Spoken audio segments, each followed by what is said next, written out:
Ladies and gentlemen, welcome back to So Bad It's Good. Today, we are recording this on Valentine's Day.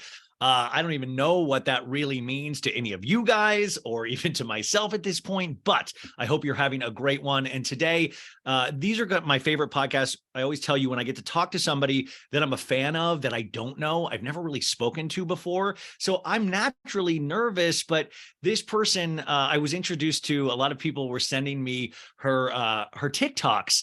And there was one about Bethenny Frankel that was particularly enlightening because it was very similar on how I feel about Bethenny Frankel. And then it was one of those things where, you know, I'm a comedy nerd and I was just digging into everything. And she was making these kind of amazing points.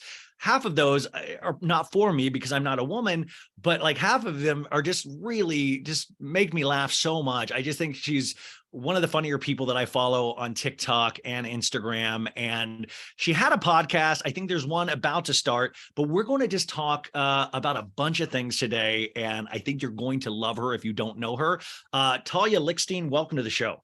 Oh, what an intro. Thank you. I wish I could write that all on my gravestone. That was beautiful. Yeah, I'm so happy to be here.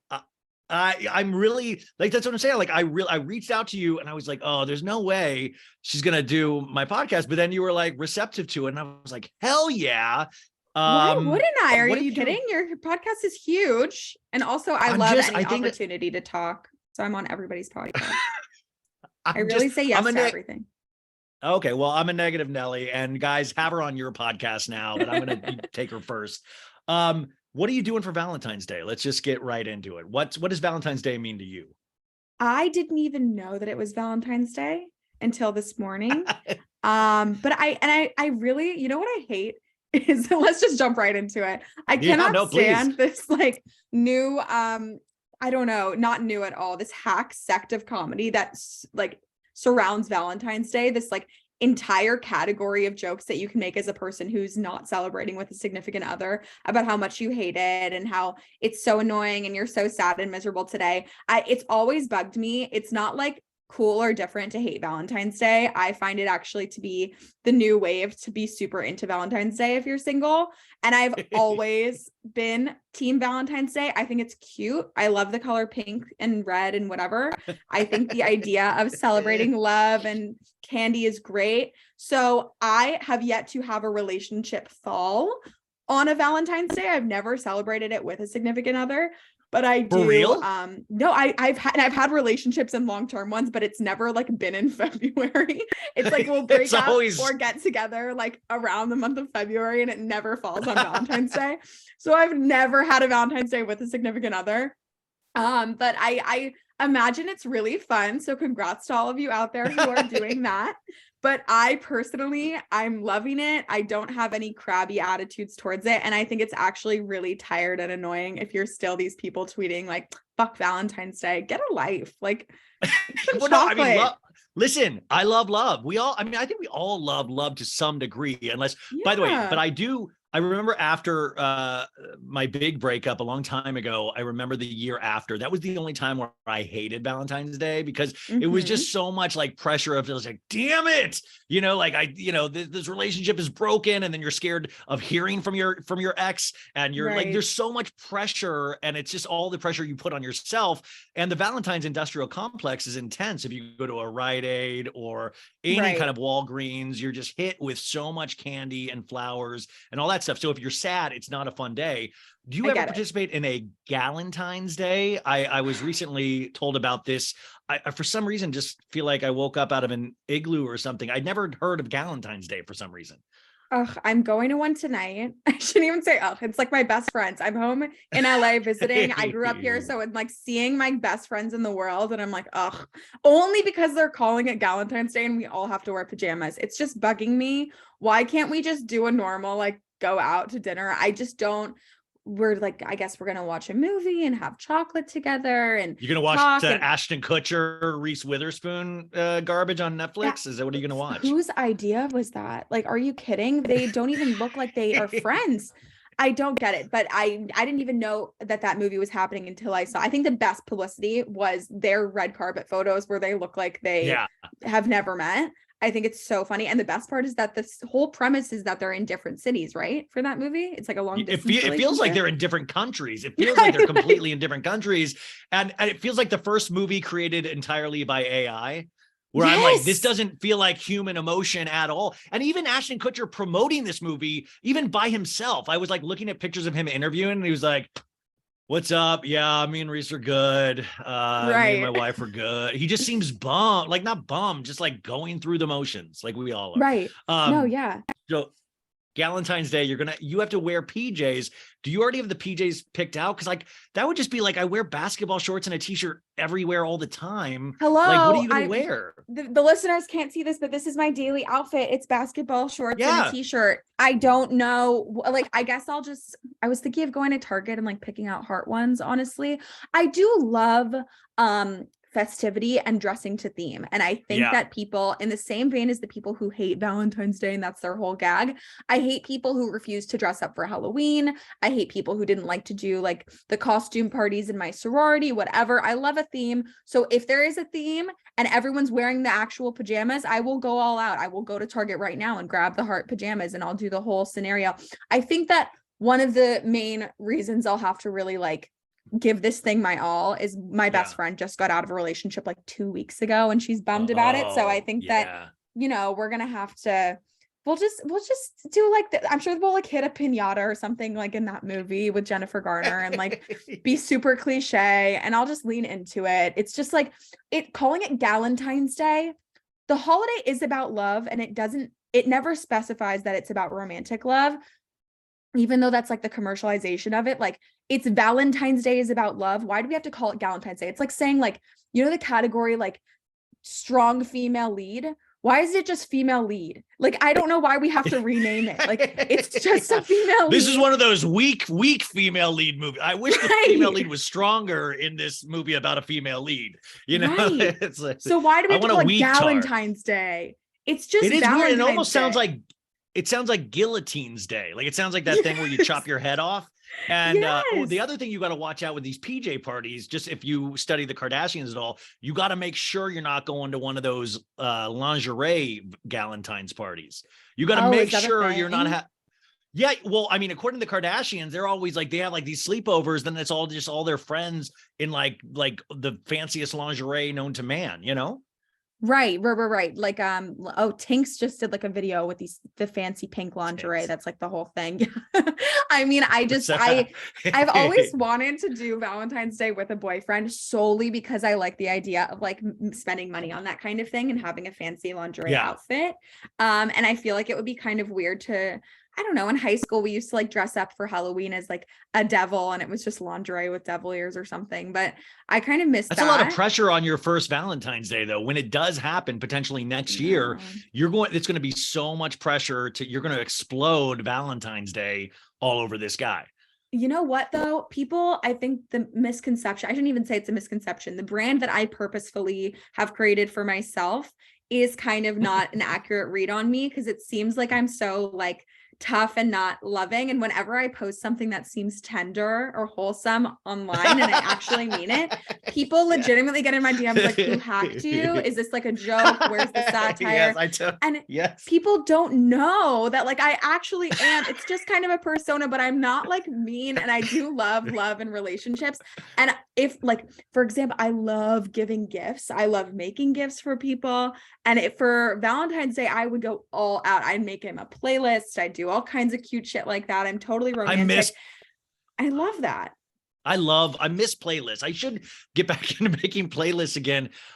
It is one of those things too. Social media, I feel like we still haven't really caught on to the fact that social media us is not usually sometimes the full 360 us, you know, it's like I'll go really hard on a meme about a Bravo celebrity that can be like cutting, but I also think there's humor in it.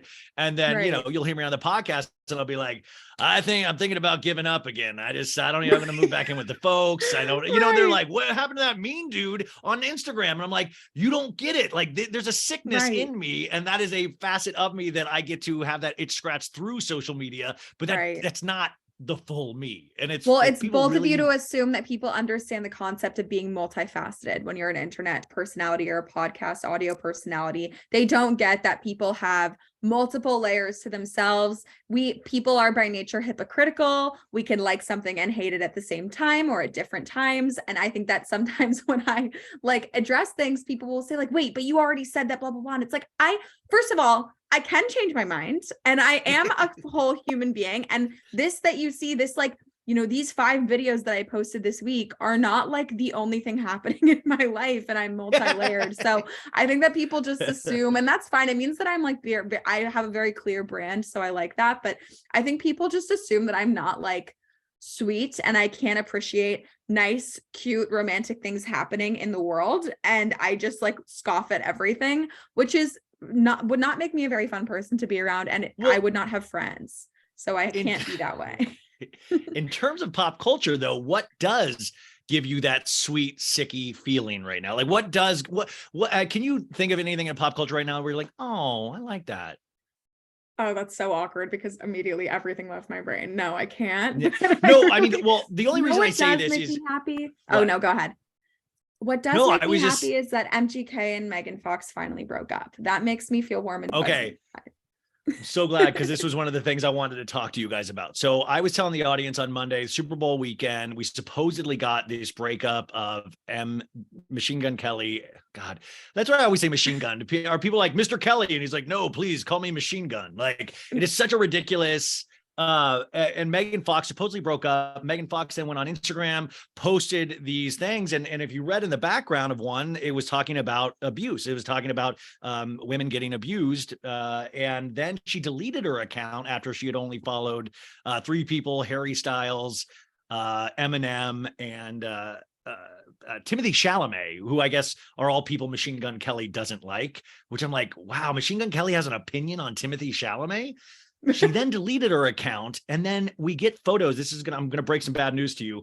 We get photos today, the Daily Mail published, of them leaving a counselor's office yesterday, like a marriage counselor's office. Have you ever heard of a more staged paparazzi shoot in your life? How much do you think MGK's people paid Megan's people to make her stand outside that counselor's office? Like, come on. Could it be? People are so naive when it comes to like, oh, but we saw them out. Like, how do you think the paparazzi found them? People call the camera people. It's all curated. And I just don't, you would know better than I how they do this whole thing and what that means. But like, I'm just such a big, I had until this week my own Snapchat show where I talk about pop culture, which is ironic because I don't know a lot about it, but I would try. And I think that's why people liked it, was because I was like learning along with them. But my whole point that I was just like really driving into the ground was a lot of this isn't real. And the way that we think about these people and the information that we know, celebrities with this much money and power can hide so much. And if you want to be in private, it is very possible to a certain degree to have a private life. So if we're seeing pictures of somebody, for instance, walking out of a counseling center after this really enormous, huge breakup that's making headlines, to assume that this was organic and to assume that this is real would just be so beyond naive to me that it's almost like, get a grip. Like, of course, like we are being told a story. It's storytelling through paparazzi photos. You know what I mean? I do like the thought though of paparazzi going like, yo, Tommy, I was just hanging out outside this counselor's office randomly, and I had all my equipment, and then all of a sudden, you're not going to believe who I saw. Machine Gun Kelly with one of his fucking stupid furry hats walks out with none other than Megan Fox, and I was able to capture the moment. Long lens, it's grainy, but I got it. And that's why the funny thing is to me is like, even historically with paparazzi shots, it was a little bit different in the early aughts, because you literally had paparazzi just following and chasing people like Britney Spears, Lindsay Lohan, Paris Hilton. They were actively chasing these people. But when you're going to say like a Walgreens or something like that, paparazzi aren't second guessing of like, oh, I have a feeling Kim Kardashian's going to go to a Walgreens today. And they're not, it's like not that plotted out. So these things are usually called in by somebody. I'm always just curious of like, this is where I think the real story is like, let us in on the inner workings of this. Like, I want the documentary of them going to Meghan and going, would you be up for a paparazzi shot that we can sell to people about kind of soft launching maybe the return of your Instagram and your relationship? Like, what is the conversation that goes on? How aware are they of this? That's why I say I feel like it was MGK's people's idea. They had to convince Meghan. Clearly, this woman, you know, there's a lot to be said about this, but there was abuse. There was something bad that happened, and it wasn't just a breakup. Duh. And she's going to talk about it. At this. Right. And then his people were like, let's save face. Let's get her to agree to take a photo of him with him outside of the counseling center and make it look like they could possibly reconcile. Because if it seems like if she just cut him off right away with this mention of abuse, and it's very cryptic, it seems like there is no opportunity for reconciliation, then it makes him like whatever he did was really, really, really bad. Whereas if you see them the following week or day working it out, talking to each other, you are forced to think then whatever he did was probably not that serious, and she kind of exaggerated if she's willing to talk to him the same week, which honestly makes me so mad because there are actual victims of serious abuse, which I'm not denying that she is. And the fact that she was down to take this photo outside of this counseling center and tell the world she is open to reconciling with him after telling them that she is an abuser is like, bummer. It makes people think that she was exaggerating what she said about him being an abuser, and therefore it makes people think that women do that a lot. They post to their Instagram. It slowly chips away at the credit. Yeah, it slowly chips away at this credibility of women. And already we come at women in such this like insane way. You know, I always say like it's insane. I mean, this truly is a man-dominated world, and we still find these ways to kind of assert this power over women that I'm like, this is just wild, because every time a woman steps up, there's other people that are going to like, well, this is the reason why that doesn't work. And I don't know if you watched that Pamela Anderson documentary that just came out on Netflix a couple weeks ago, but I think it's interesting because we always compare, or, you know, I think Machine Gun Kelly's people put this out there of like Machine Gun Kelly and Megan Fox are the Pamela Anderson and Tommy Lee of today. And the difference, there's a lot of differences there in many ways. But one of the big ones that I thought Pamela Anderson didn't get enough credit for, but this documentary really shines a light on it, is that once Tommy Lee abused her in a physical way, she was out. She did not come back. Tommy Lee actually got charges pressed against him. She loved Tommy Lee still. It also was saying like, it doesn't mean you don't love somebody that abused you, but she wasn't going to have herself or her kids in there. And she was very hardcore about it and saying she still loves Tommy Lee. But this is like what you're saying of like, well, if Megan Fox does go back, you know, it does kind of muddy these waters. But the psychological toll of any relationship, celebrity or not, is just a mess. And then I'm babbling, but Megan Fox also, this is her career. Like Machine Gun Kelly has all of these fans that love his music. I'm not one of them, but I know they're a huge fan base.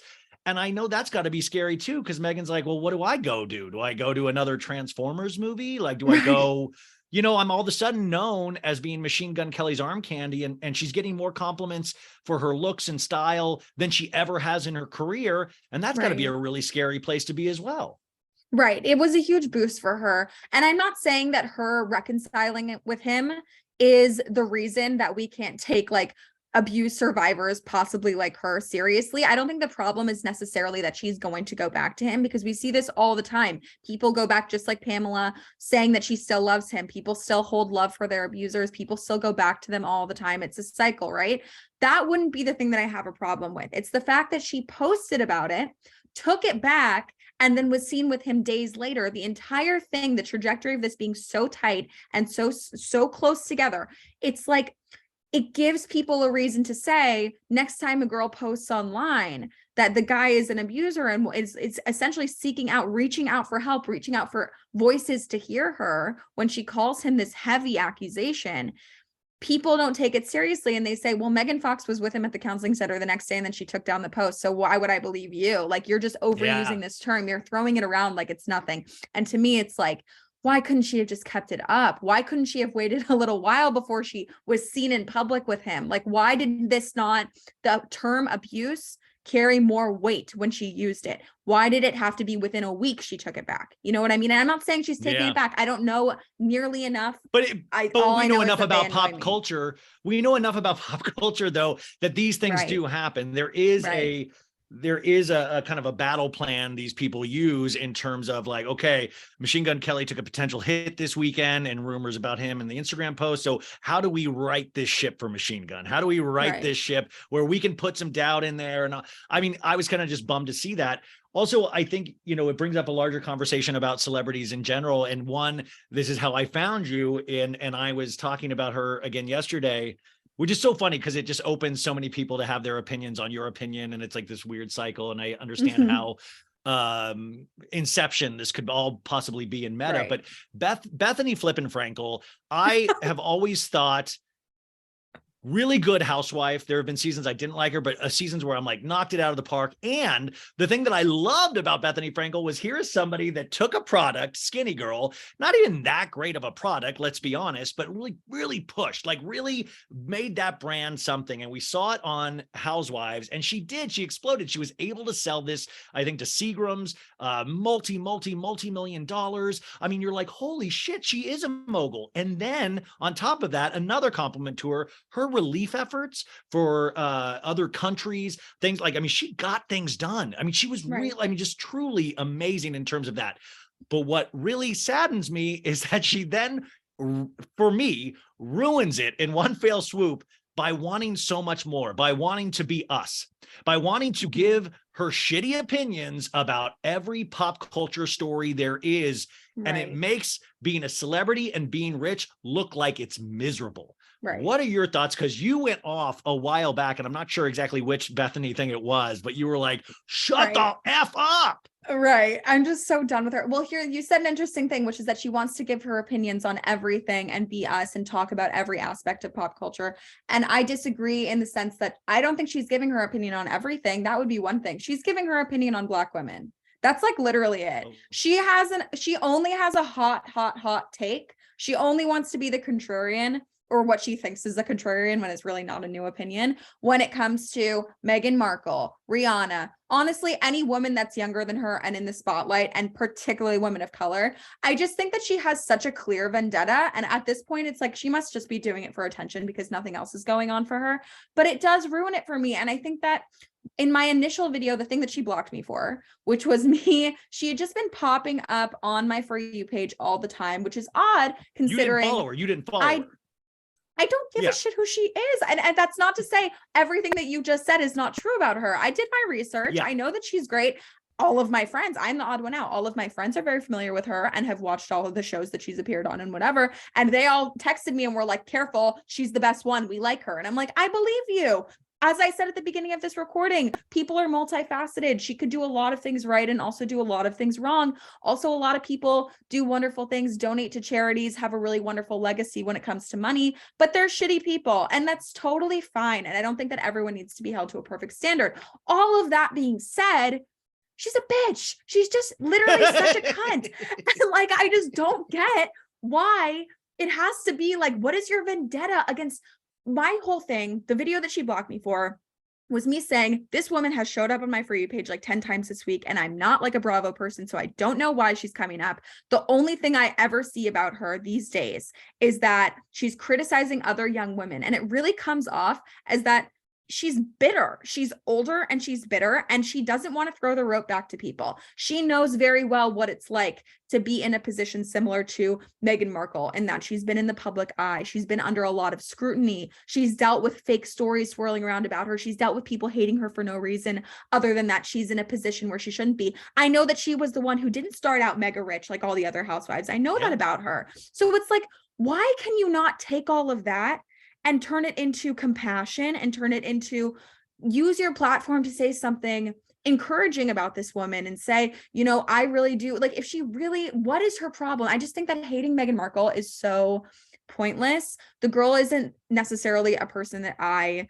feel is that interesting. I wouldn't listen to her podcast. I think that she's kind of just like funny to watch because I don't think that she's a great personality. I think that sometimes she tries really, right? I'm talking about Meghan Markle. Yeah. I just think that she's a little bit like, you know what I mean? I don't think that she's like fun to watch, but like, Why do I you mean, speaking of hate the her? Megan documentary, the Megan, the real just quick throwaway is the Megan thing. I've watched the documentary. I've like watched all the interviews that have been put out. The thing about Megan is just very different than me. Is she's somebody, I meet a lot of actors out in Los Angeles, and I have been one in the past. But she, you know, you'd stumble upon that actor that would be very like, she'd be like, love. Oh, love, come look at the private beach, my love. Right. You know, it's like the people that are like, my love, my love. And it's like a Right. certain type, you know, and Right. I appreciate it, but it's, you know. Exactly. And I don't hate her. It's just, she's not my type of person. It's not a person whose content I'm looking to consume. I don't love her, but why would you hate her? And if we really look at the root of that, it's because she's a Black woman in a place where Black women traditionally were not. And a lot of people still see as they shouldn't be. Therefore, they will look for any reason to. I think that hating Meghan Markle is really, really comes down to there's no other reason other than deep down. And that's, you know, if you initially feel that way, you have to really look inward. This is where the whole thing comes about checking yourself, checking your privilege, having difficult conversations that we were talking about back in 2020, right? This is the difficult conversation, is looking at yourself and thinking, why do I hate Meghan Markle? Is this something I need to work on within myself as a white person? And for Bethenny to still not fucking get this and to not want to listen to people, to not want to throw the bro back to other young, successful women and just keep marketing herself as bitter and only ever has something to say about younger Black, successful billionaire women, you just see, it doesn't make her look good. She just sounds jealous. She just sounds bitter. It makes other older women in the spotlight look awful because she gives us this stereotype of like older women who are past their prime in the entertainment industry are always bitter towards younger women. They never want to help. They're always angry. It's just like, stop perpetuating this woman cycle of like, you get older, you're out of the spotlight and you have to be mean to the younger person. Just say something nice. Like, I just don't get it. Or keep your mouth shut. Just shut up. Well, yeah, I mean, but see, that's the thing, is that she can't keep her mouth shut. And that's why I think there's something that will be studied one day. And I think there's a dangerous thing in terms of pop culture recently. We've switched from wanting to be liked.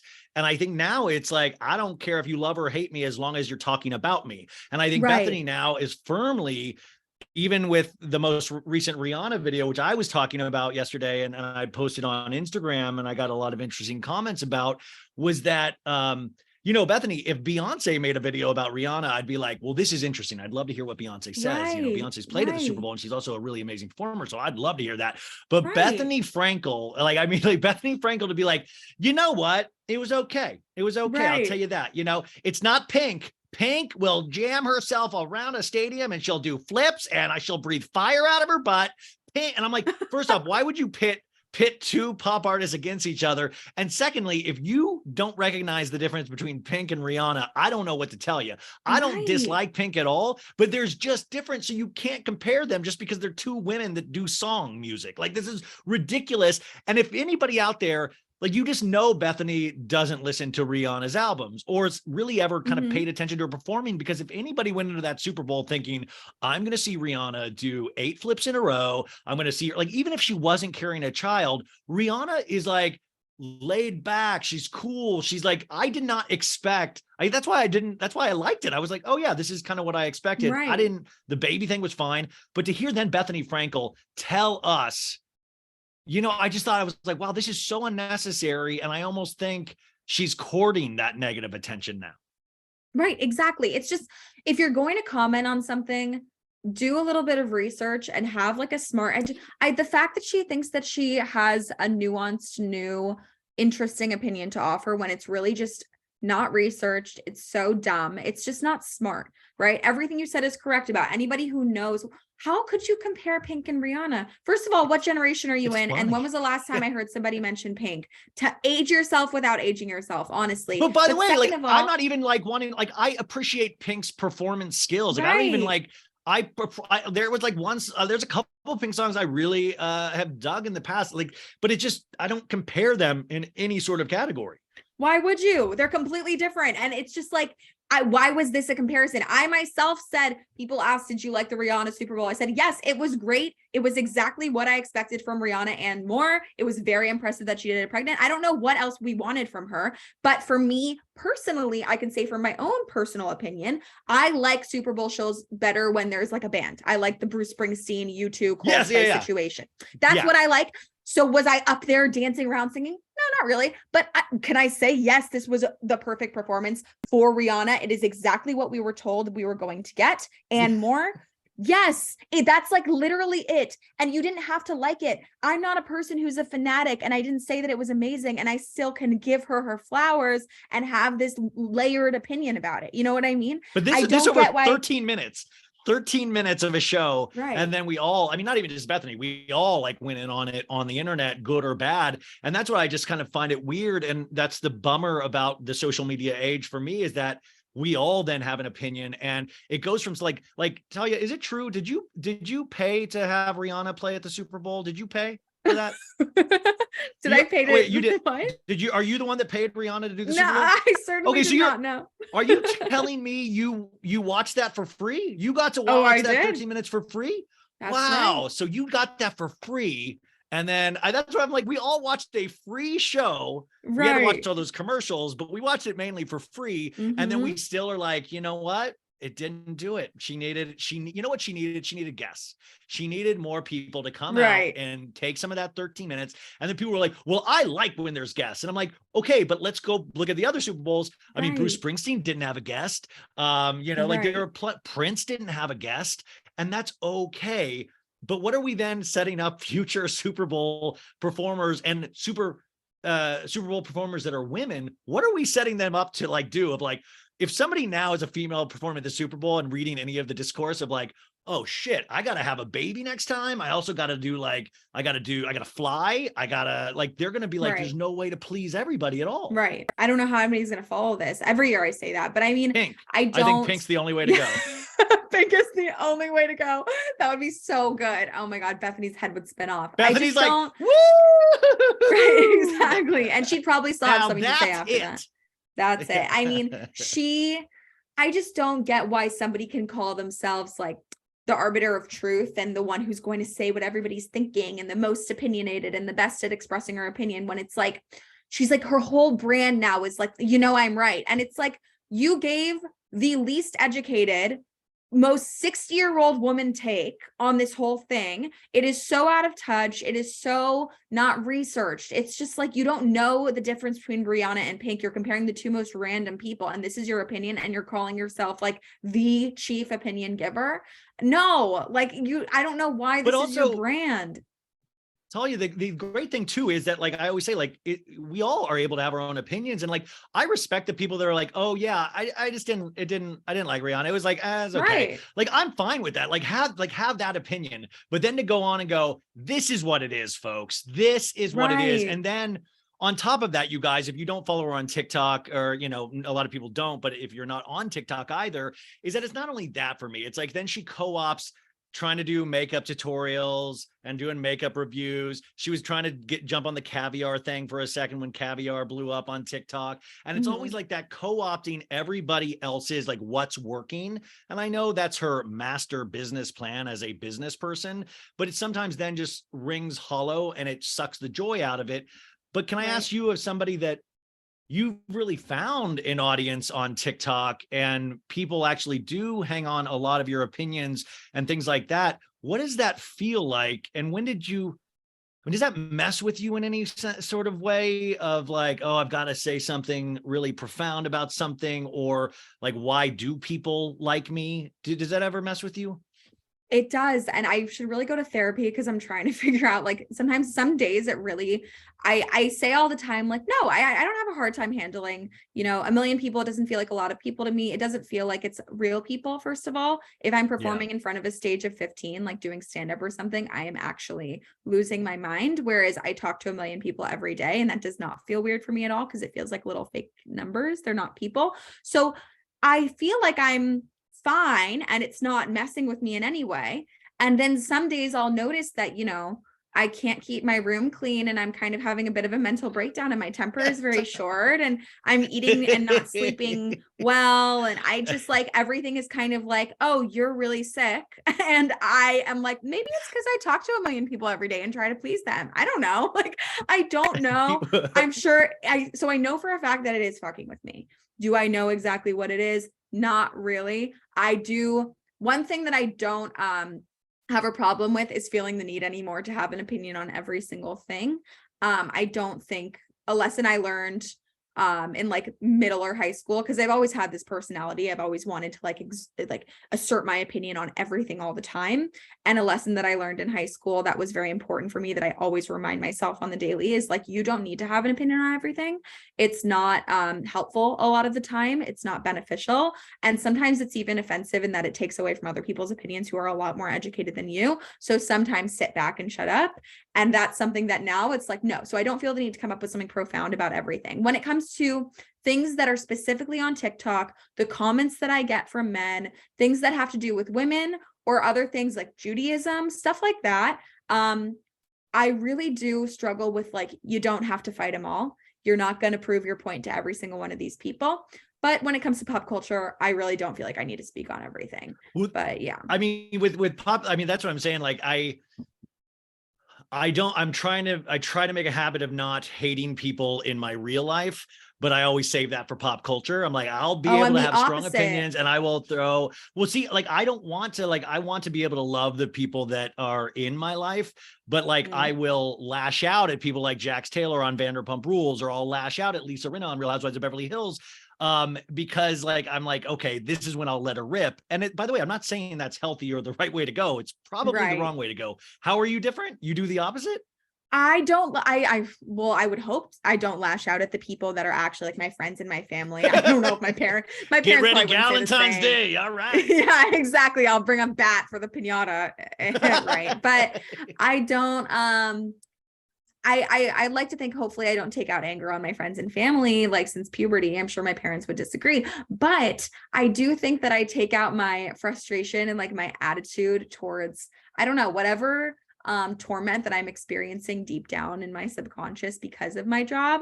It does come out in ways where like I'm behind somebody in line at the grocery store, and I have never felt more violent in my life at the person who's taking forever in front of me. I truly do think that I have anger issues, but I pride myself on this. You will never, ever catch me being rude to a waiter, being rude to a stranger in public. I have a lot of patience when the words are coming out of my mouth, but inside, I do have a certain anger. And I think it's because of all that I bottle up from, you know, my new job, like of what I'm dealing with this for the last year and a half. I think that I do have internal anger where, like, you know, I'm getting off the subway behind people and they're on their phones on the stairs, and every single piece of me wants to scream like, no, take your time, asshole, take your time. I'm like truly really mean internally, which I didn't used to be. But I think it's just because I've lost a lot of hope in people. I really have. By the way, and you know, we want to leave you with something positive today, so I hope that's it. No, we're not done yet, but I'm like that. I'm with that in my car. Like I am. If you could put a GoPro or just like a mic on me, I'm just like, we're adults now. We drive. That's what we do. Right. We drive. Like I am the person that I don't think but I turn into that person in my car. The other thing I do or I don't do that I'm so jealous, or I'm like skeptical when people will tell me, they're like, oh yeah, I was at the grocery store, I was talking to this really nice cashier, and I'm like, you talk to your cashier? Like I so strongly avoid talking to anybody that I don't know. Like I will keep my head down. Or even when I did work out at a gym with other people, you know, girls would be like, oh my God, I got hit on at the gym. And I'm like, guys are talking to you at the gym? Like I keep my head down, I sweat in one place, and I'm not like looking up. I don't want to make eye contact with anyone. I'm sad to be there already. And I would have all these people that would go out and just like meet people in their daily lives. And I'm like, how the fuck do you do this? That sounds miserable to me. I'm so scared of that.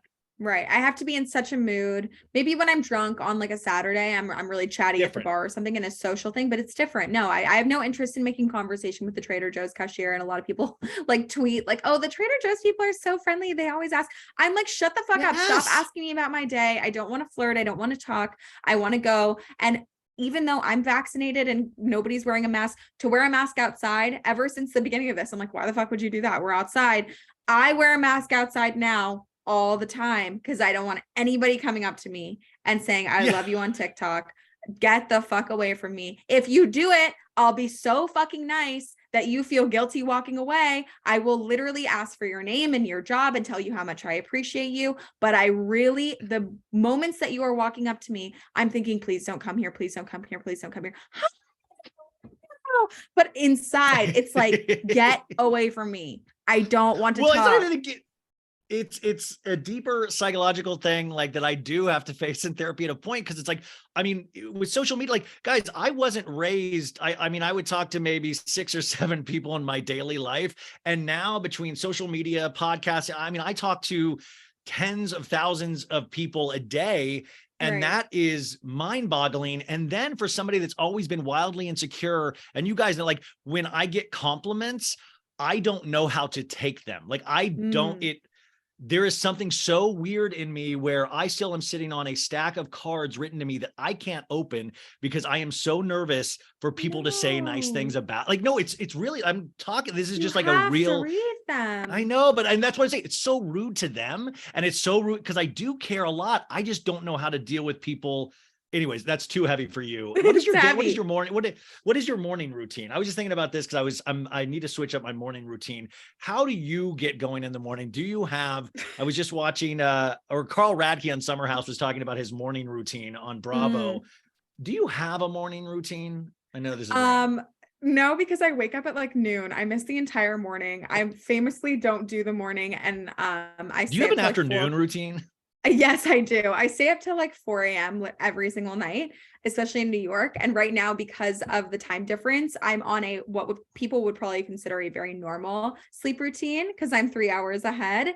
But when I go back, I will stay on the LA time and go to sleep, wake up at like 11 and go to sleep at 4 a.m. This is what I've always done. It's like kind of my lifestyle. And luckily, I have chosen and found success in a career path that allows me to do so. And I pray to God every day that it's the only thing I want in life is to not have to wake up early. That's my joy. So my routine is on a perfect day, the ideal day. I would get up at around 9 or 10 and I would immediately film my Snapchat show and then upload it. That is where I talk about, again, pop culture that I know nothing about. And I send it over to the editors who do a great job making me seem polished and like I know what I'm doing. Then I go out and get coffee and like a bagel or something or an egg, something, because I do not cook. I don't like making my own food. Like I live like I don't know, probably the way that these like Twitch streamers live, like these gamers, like I make fun of incels all day long, but I totally live like one in terms of lifestyle. I just don't hate women, but I am like that. Like I do. People are always like knocking the guys that I talk about. Like I'll make fun of these misogynistic men and all the people in the comments are like, oh, what a miserable guy. He probably like doesn't shower for a week straight, wakes up at noon, plays video games all day. And I'm like, don't knock that. Okay. We're not talking about that part. We're talking about the hatefulness. That part is fine that he does all that. Okay. Cause that's me.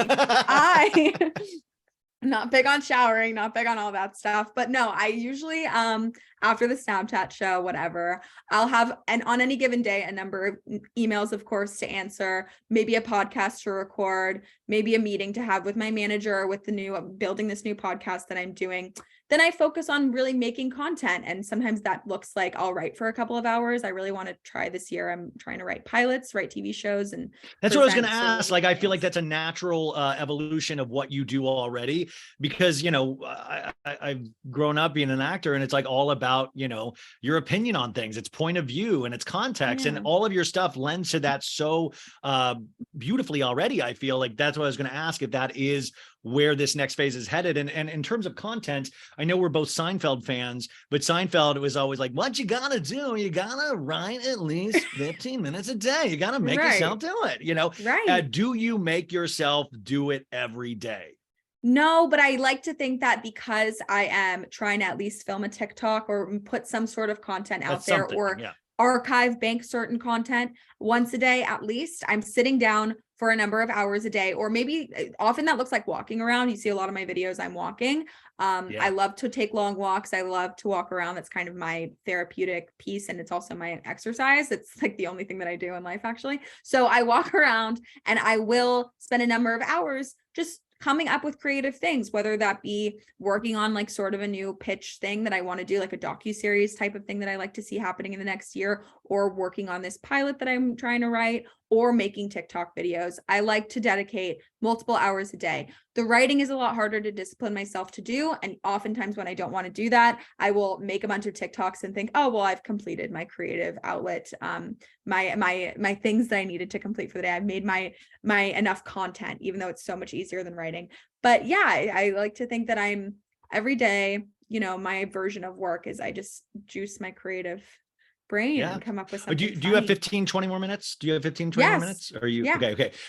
This is going so fast. I wanted to then know, in terms of writing and learning to write, and you know, there's a whole like pilots, you guys, and you gotta have your spec scripts, and spec scripts are usually like when you write you know, a community pilot, or I don't even know what spec scripts they're writing now or what shows, because everything's so much bigger than it used to be in terms of like everybody has a network now.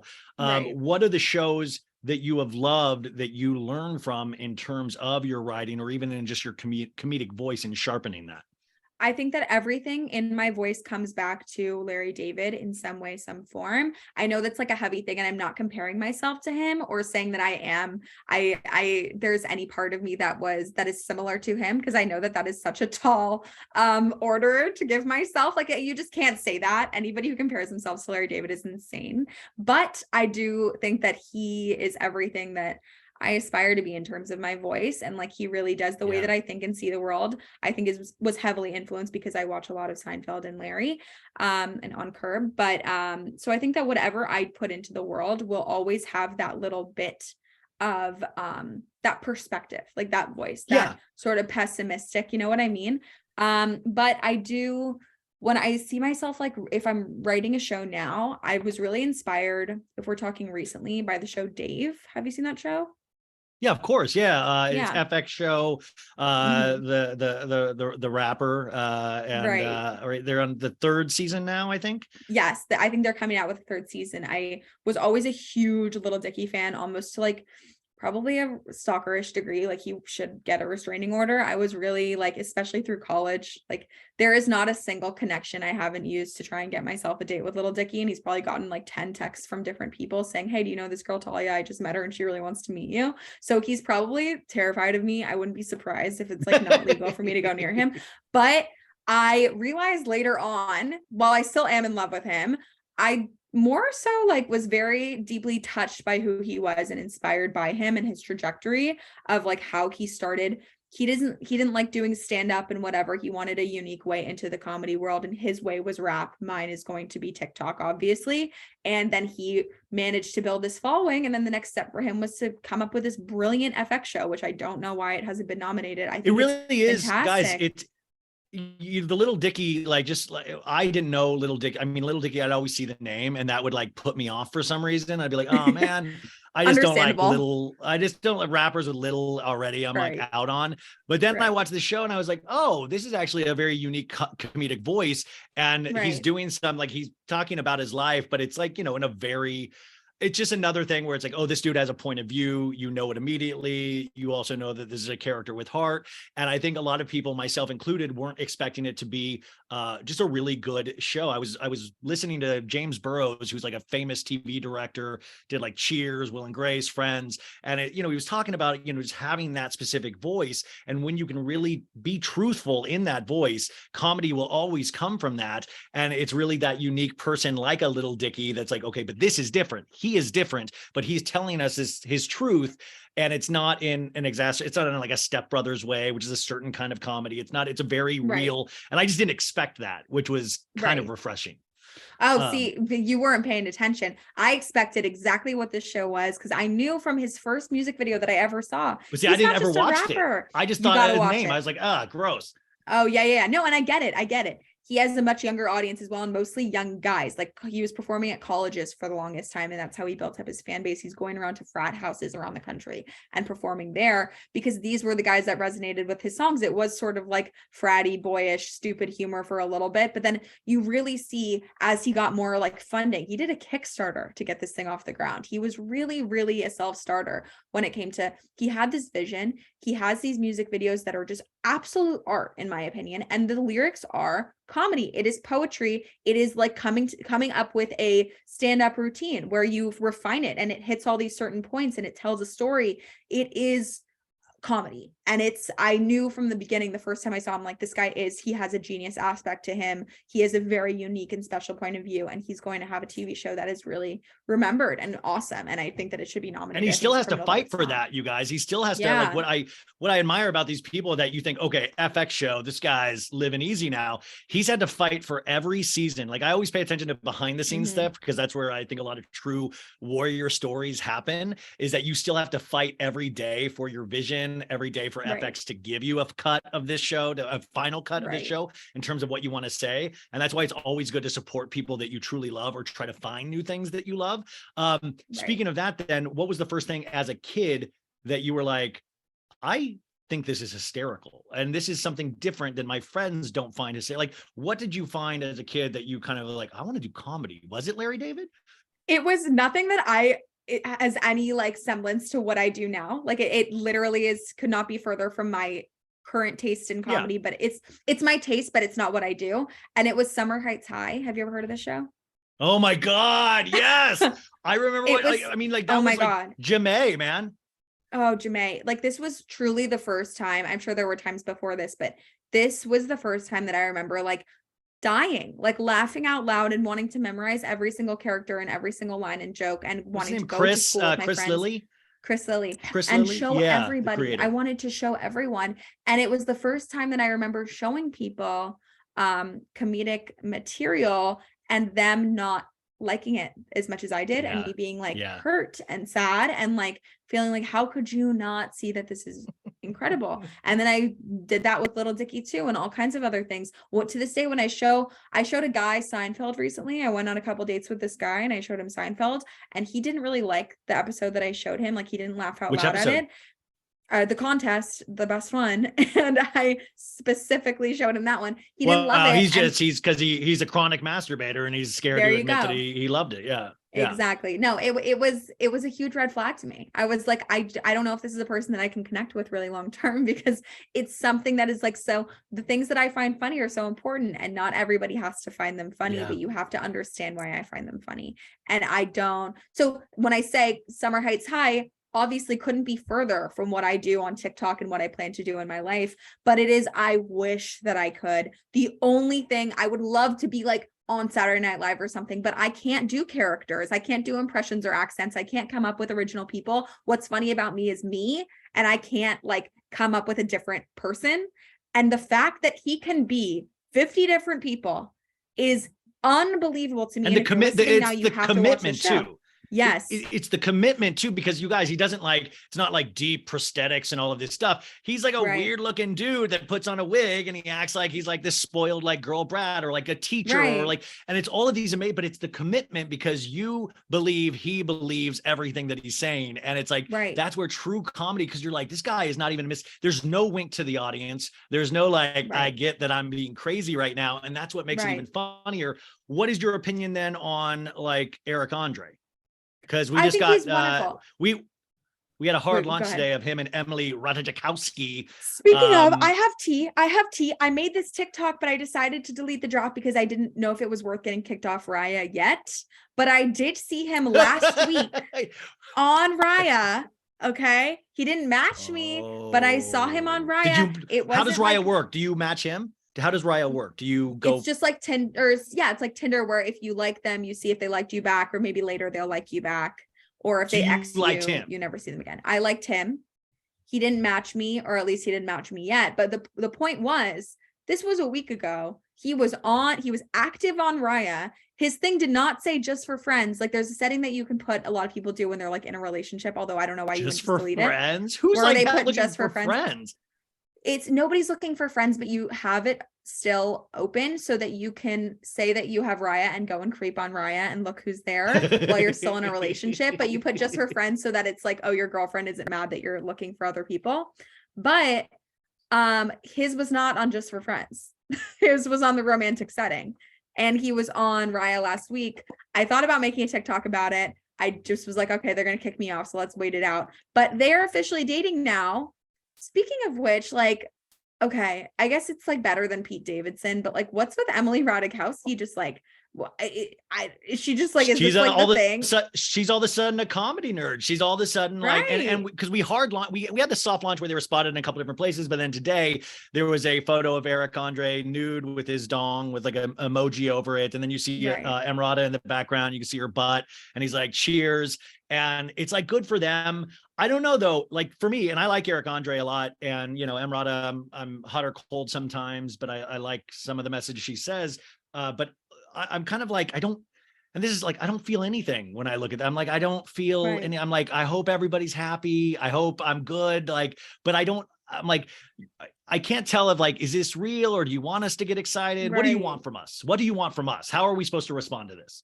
Personally, I don't think it's real. I think he's just waiting for me to match him back, and then he'll finally get out of this relationship. But I feel, I'm so enthused you're not trying for John Mayer. That's usually okay, well, stay tuned on my TikTok because I saw John Mayer yesterday on Ryan.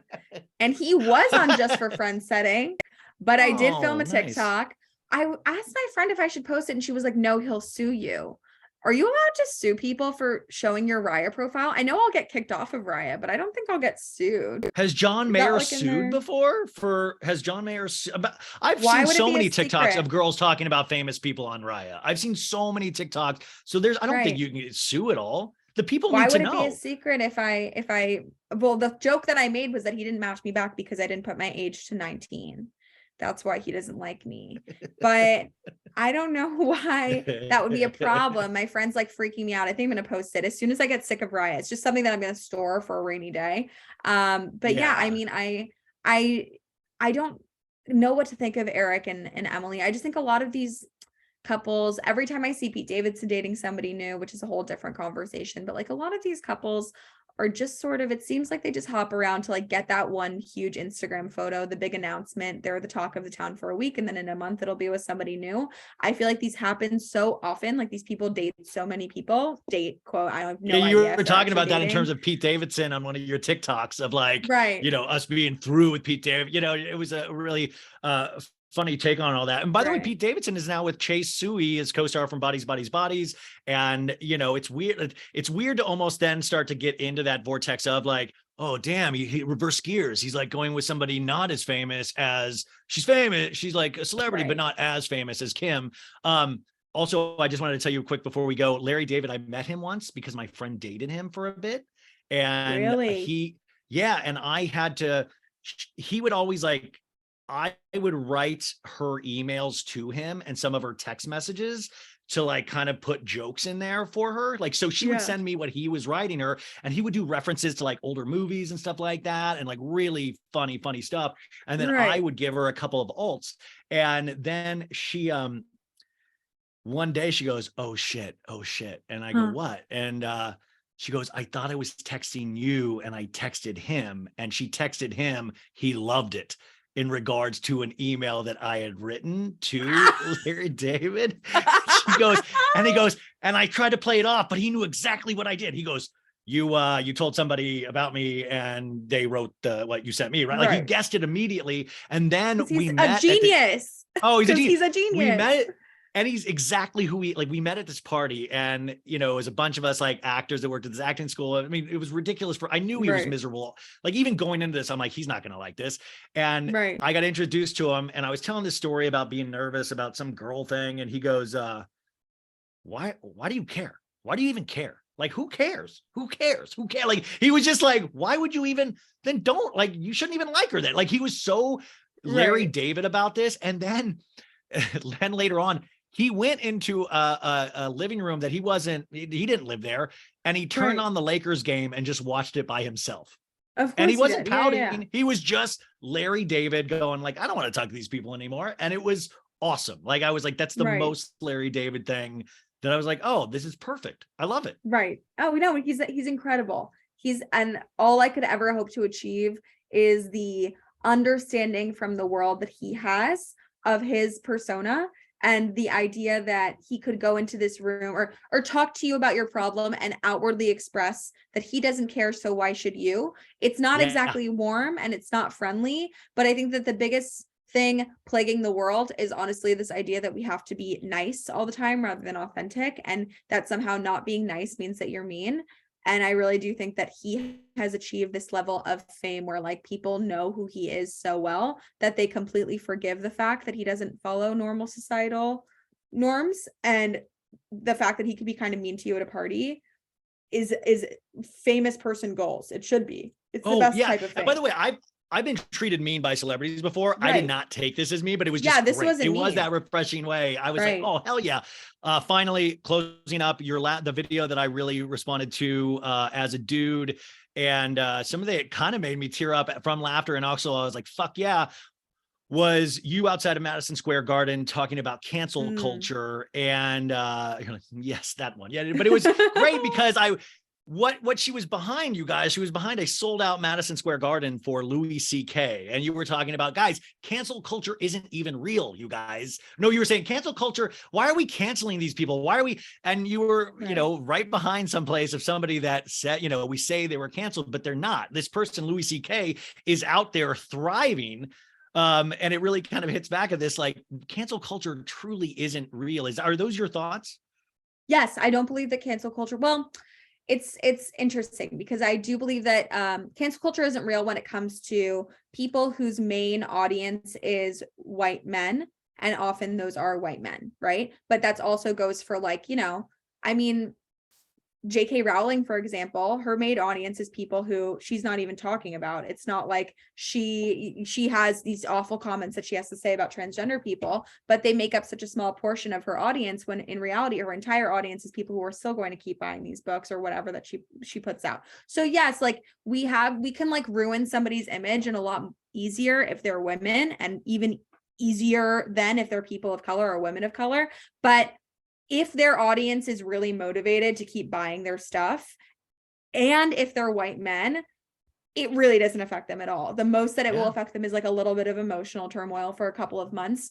I just really don't. And that's not to say that I think that exiling from people from entertainment and whatever is always fair, but it rarely ever happens unless you're like Armie Hammer, who by the way is already trying to make his comeback. Like, I don't think that people really ever lose their opportunities to make money, but people will often say like, oh, why can't they be a shitty person but still do their job? Why can't he go back to work and keep making art and be shitty, right? Why can't Louis C.K. keep doing comedy even though it was really just this, these assaults that he committed, but it doesn't affect the fact that he's funny? Why should he have to stop?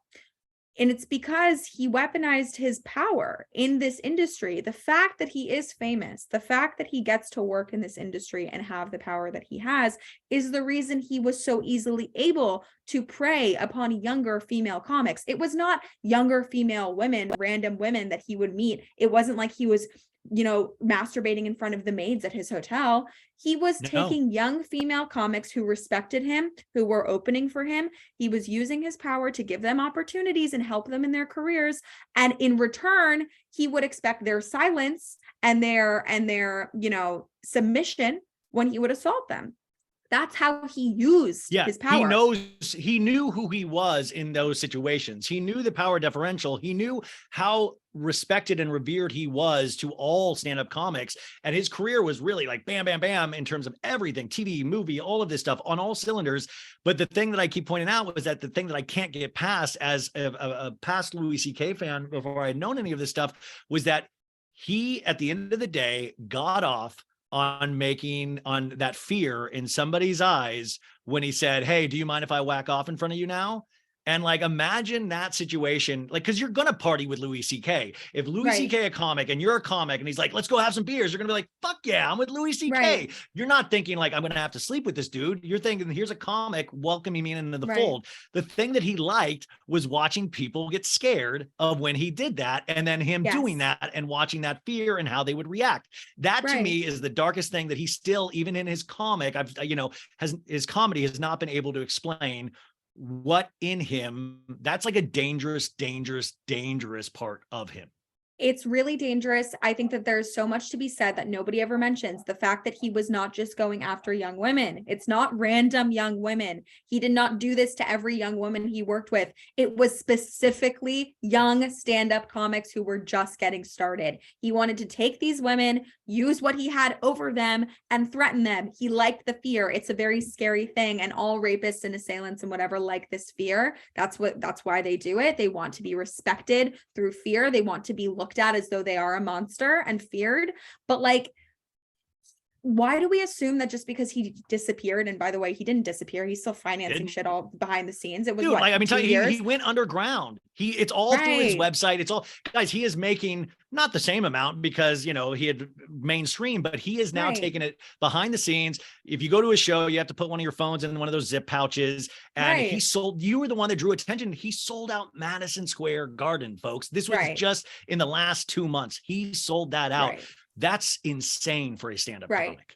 It's insane. And the fact that people say, like, why should he not be able, like, oh, it's so sad that these women ruined his opportunity to do that. He didn't go anywhere. But also people then will say, even before I educated, my parents were like, people who were like, well, I thought he kind of paid his dues and went away. And it's like, you have to teach people, there's no such thing as going away. He did not go away, and none of them ever do. They will always make money no matter what.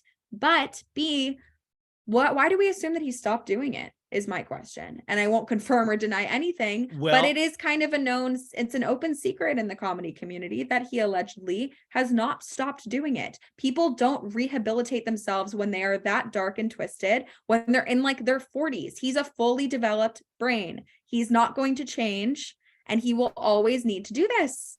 And it's a sickness that doesn't go away. That's why Talia is the same way, who we've talked about on the show. And that's why, I mean, like, thhy Harvey Weinstein, he was like, you know, you think, oh, well, he would be too ashamed to go out in public at this point. No, these people are different than us. They don't feel human emotion the way we do. And, you know, like, as a dude, I'm even suspect. So like that, it's one of those frustrating things, but I really recommend you guys go back and watch that TikTok in particular. Cause I was just like, oh, fuck, this is it. This is it. And I don't even know, there's no answers for this. And we still haven't had a language in which there is no rules for the, you know, there's no rules to cancellation. There's no, and by the way, nobody's saying he can't do what he's doing, because he is doing what he's doing. I just always think, like, are we really thinking about this? And in terms of me, if like, yeah, I don't listen to Michael Jackson's music anymore. And guess what? I'm okay with that, because there's really so much good music. I don't listen to Kanye anymore. And you guys know how much that kills me. But guess what? I'm okay. There's so much good music out there. I'm good. Like, I'm good. And you're better than me. I think that's great that you don't listen to Kanye anymore. I kind of struggle with that. If he comes on Shuffle, I'll listen to it, honestly. And I'll still watch Woody Allen and whatever. I won't watch his new stuff that he's come out with since. Oh, dude, I had Woody Allen DVD box sets, which is like insane to even buy DVDs. Right. But my belief is that a lot of the people that create beautiful art, many of them are evil and we don't even know it. So we're still listening to it. I think that it is impossible to avoid everything evil in the world and still live a happy life. I need to watch Annie Hall sometimes, and that doesn't make me a bad person. I think that in this life that we live in, there is no way to be a perfectly moral person. And yet I try to counteract the fact that I'll still give these people money with my downloads and my views by outwardly speaking out about them. And I will still maybe watch people, like, people think that a lot of people will comment, you know, that my speaking out doesn't do anything. Like, oh, Louis C.K., regardless of whether I make my dumb little TikTok or not, Louis C.K. still played Madison Square Garden and he still made all that money. And a lot of the comments from incels on that post were like, oh, well, he still sold out 20,000 seats. And it's like, yes, that's absolutely true. And I did not change that. And I'm sure I knew people who were there, and I don't think that they're evil either, but I'm trying to educate those people. And he sold out 20,000 seats and my video got 11 million views. And that was just on Twitter. So I don't really think that it's nothing. I think that if you just speak about it, it doesn't matter how much money you made in revenue compared to him or how famous he is compared to you. My point got further than anything he said in Madison Square Garden that night, which is what matters. And it's very possible for everyone to do. The fact that people were sharing that 20,000 people went to see him, but 11 million agreed with me. So I don't. And I want to point out, you're not saying that in a look at me, I'm all powerful. No. You're saying the message. No, I want to point out the difference there. The message is the thing. It's not like me in the message. It's the message. I always had a teacher that said, don't, love the art in yourself, not yourself in the art. You know, Exactly. like love, like your expression of that thought is the thing that really matters. It's not, look at me, I had the thought. And that's a big difference with people out there. And that's why I always really admire your work. I could keep going on forever, and I've taken up so much of your time, but please come back. Please say you had a good time, because and thank you guys for listening, because I know we talked a lot of topics that might be uncomfortable, but that's okay sometimes. And thank you for being so open and honest. Did you have a good time? Was this okay? Oh my God, are you kidding? This was the best. Okay. I loved it. I loved it. So thank you for doing this. It's so nice to finally meet you, even if it's over a podcast. And please keep coming back before your podcast launches. Please keep coming back, because I have a whole other list that I want to talk to you about. So I hope you will. God. But Talia Lichtstein, I'm going to put all of her socials, even though you probably already follow her, but I'll put it just in case, and go support. And I really think she is somebody to watch. So go support. Hop on that bandwagon now, folks. Really, come on. Thank you. And by the way, are you afraid for the day when the internet potentially comes for you? I really do live in fear. Not comes for me, but comes for TikTok. I live in fear of TikTok getting banned. Do I think that I'll ever get canceled? Not for like a legitimate reason. I don't see it happening, but maybe for like something that's really silly that I could then joke about. I don't have any skeletons in the closet or anything true that I truly think is offensive to say. So no, I'm not worried about it. I used to wet the bed, so I'm really scared of that coming out. So, okay. Hopefully we'll talk to you again soon. All right. See you later.